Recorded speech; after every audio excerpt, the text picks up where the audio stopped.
If your 2.2 litre TDCI engine started blowing blue smoke, before throwing expensive parts like turbos and head gaskets, it may be worth checking this one thing that may save you a heap of money. The injector seals on the Ford Ranger and the 2.2 litre TDCI, what's in the Land Rover Defender, Puma, and also the Ford Transit, are prone to failing. This can cause oil to come out of the combustion chamber and enter into the actual rocker cover of the engine. Now on mine, I took all the injectors out, I replaced all the seals, and they were covered in oil, and also the actual seals of the injectors were distorted. Now it's a relatively inexpensive part and inexpensive labour, so it's definitely worth doing. Now in this video, I'm going to take out all my injectors, give them all a clean, replace the seals. So with the injectors, you have to get a little screwdriver and basically pull up the back there, and then you can just pull it off like that. If you try and do anything to the front of it, you'll snap it. If you try to do anything in the middle of it, you'll snap it. It's just a lift up at the front and then pull it. Now I didn't film this because I didn't want to drop one of them. There's basically these little R clips in holding the actual leak off hose on as well. So you want to be putting somewhere there, somewhere safe. And they'll basically just come off now. So I'm going to be replacing these as well because these are a one-use item. And then it's basically just taking off this end. I probably will be taking off. Now you obviously need to pop off these leak off hoses as well, and also undo this 8mm retaining nut. This is a one use only nut, so you got to get a new one. It's a stretch nut. You can see all this here. I'm going to have to get the hoover before all this drops into the cylinder. This is all mouse damage, or mice damage. Absolutely clattered in it. Like they've obviously got in there somewhere, chewed up all the acoustic dampening foam. And then it's just a mess. Advantages of living in rural Scotland. Mice. But anyway, once you get the actual leak off, get a big pry bar and basically just like get a bit of leverage on the actual case as well. And the injectors just pop out easy enough. Good old Henry Hoover. But yeah, easy enough to hoover up. Really powerful hoover, just sucks it right up. Nothing dropped into the cylinder, which is good.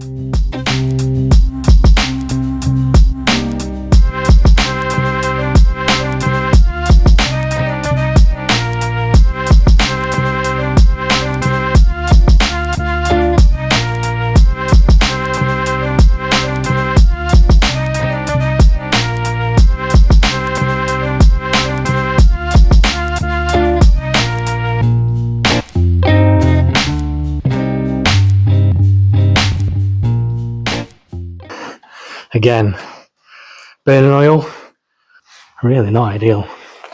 Alright, all injectors out now.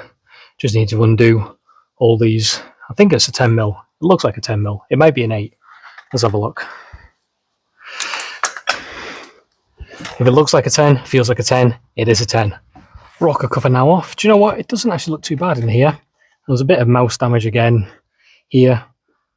My finger is, so I had to clean that up again. But overall, you'd expect it to be really gunky and horrible, but the top there doesn't look too great. That's a little bit gunky there, but it's obviously resting on top of it, which is fine. But overall, it looks okay. So I'm going to go ahead and replace the actual rocker cover itself, and then start back cleaning injectors, get the new copper washers on, get them back in place. There's nothing detrimental about the old one. It's actually not too bad. You'd expect it's really gunky and stuff, but I'm going to replace it anyway because I do have a replacement one. It comes with all the bolts, everything's in place, all the gaskets in place. I think it's about £100. Not the best lighting, but you get the idea. These injectors just really don't look great. Really heavily covered in oil. It's going to take a little bit of cleaning on them.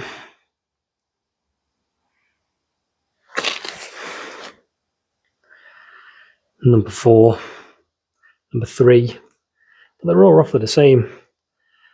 Going to get it's coming up all the actual spout as well, all the oil, so maybe the actual injector seals are actually not working. I'm hoping so. Struggled to get the copper washer off the injector, lock it in a vise, just where the actual copper washer is. Give it a twist. Comes right off, no bother. So did you know over 90% of people who watch my videos aren't actually subscribed to the channel? It would really help me out if you could hit the subscribe button, and if you love Land Rovers as much as I do, then join along with me.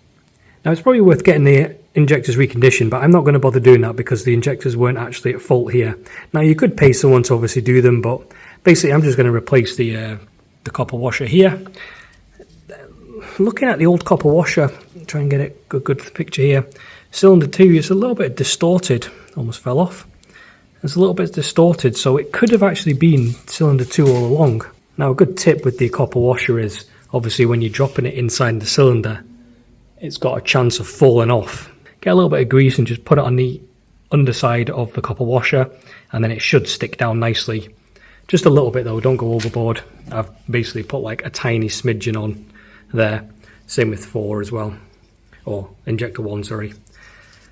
And obviously the tie down for the injector, basically seat one first and then put it in place, and then lift it up a little bit and then put the other injector in the cylinder as well.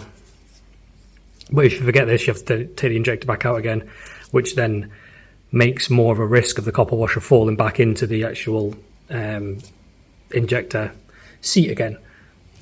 A few figures here what I wrote down from the workshop manual. The glow plugs, to refit them, 30 newton meters. The injectors, it's only 8 newton meters on the stretch bolt, and then once they're all seated, plus another 180-degree turn. I believe on the Defender it might be different, but I don't know if that's right or not.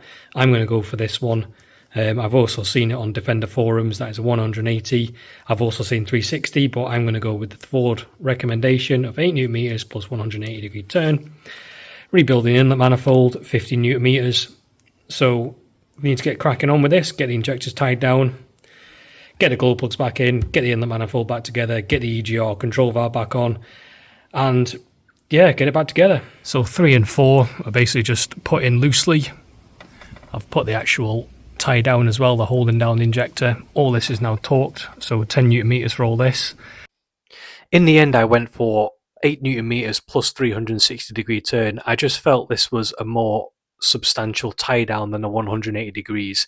I believe the 2.4 and the 2.2 may be slightly different, but I went for the 360-degree turn on the stretch bolt, and you can only use it once. So yeah, basically have to get everything right and make sure everything's fine before you actually tie down the injectors. I'm going to get them in there so nothing drops inside the engine.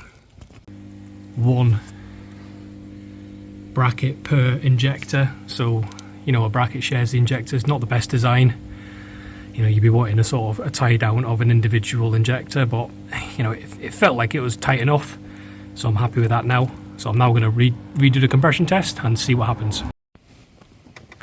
Obviously you want to be replacing these green O-rings. As you can see, this one here, I've already taken it off and replaced it with a new one. They are really fiddly, and they are really difficult to get on, so get a little bit of diesel lubricated on them, push them on. And it also might be worth getting an extra few, like an extra 2 or 3 in case you drop any, because if you drop these you ain't finding them again. So I'm going to get the last one on, and that'll be ready to go back into the injectors. So that's the last one now on. What I did, I got a big bit of cardboard, what the actual new rocker cover came in. You could get anything, just big cardboard sort of paper, and basically it acts like a catch tray, so if you do drop anything, it's not going to go down the depths of the engine. It's either going to go on the rocker cover itself or fall onto here, and you can really push it up as well. You really get it right in anywhere to stop it from falling. You can get a good broad area as well in case it pings off somewhere. But yeah, all on now, ready to go back into the injectors. Now since I've gone to all this work getting all these inlet manifolds, all this throttle body out, basically everything out, and we're going to replace all these gaskets. So it was about £30 for new inlet manifold gaskets. There's 8 of these. There's 2 inlet manifold circular gaskets, 1 on the front, 1 on the actual throttle body itself. So they were about £5 each, so in all round about £40 delivered.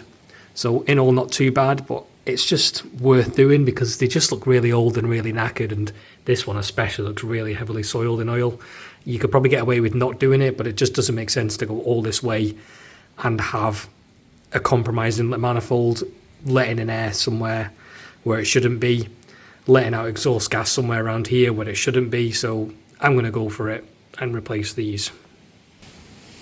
Now on the rocker cover itself, or the valve cover, when you do actually replace the injectors, you do get new O-rings or grommets for the valve cover itself, but since I am having a whole new valve cover fitted, I don't need these, but handy to keep because they are brand new, obviously. But yeah, you want to be, if you're not going to replace this valve cover, you just want to be taking out these. Not too hard to get out. You'll probably just be able to rip them out and get these one back in. Not really very stretchy. They're quite hard actually to. I can't crush that. I mean, I'm trying to crush it, but I can't actually crush it with my hand. So you may have a battle getting this in. So retest of cylinders 3 and 4. I actually have more than 300 psi what I had before. I've got like 320 psi, somewhere around there. So 20 psi more since I've replaced the injector seals, the copper washers on 3 and 4. So I'm going to test 1 and 2 now just to make sure I've got all good. And then I've got to put the glow plugs back in, rebuild the inlet manifold and rebuild all this crap. So that's the compression test now redone with the new copper washers on the injectors and the injectors all cleaned and the actual injector seat cleaned as well with a sort of kind of almost like a chimney sweep kind of wire brush. So cylinder 1 is now 320 psi, number 2 340, number 3 310, number 4 320. Now these were all done cold because I couldn't get the engine warm because obviously the inlet manifold is still off. So these are all done cold, but they're all within kind of tolerance, like 1 to 2 is 5.9, 2 to 3 8.8, 2 to 4 5.9, so it's below 10%. So possibly solve the issue of the blue smoke. That would be really good. I'm still happy to replace the turbo if I need to, but I'm basically going to get it all back together now, and then that's it, and then we'll see how it goes.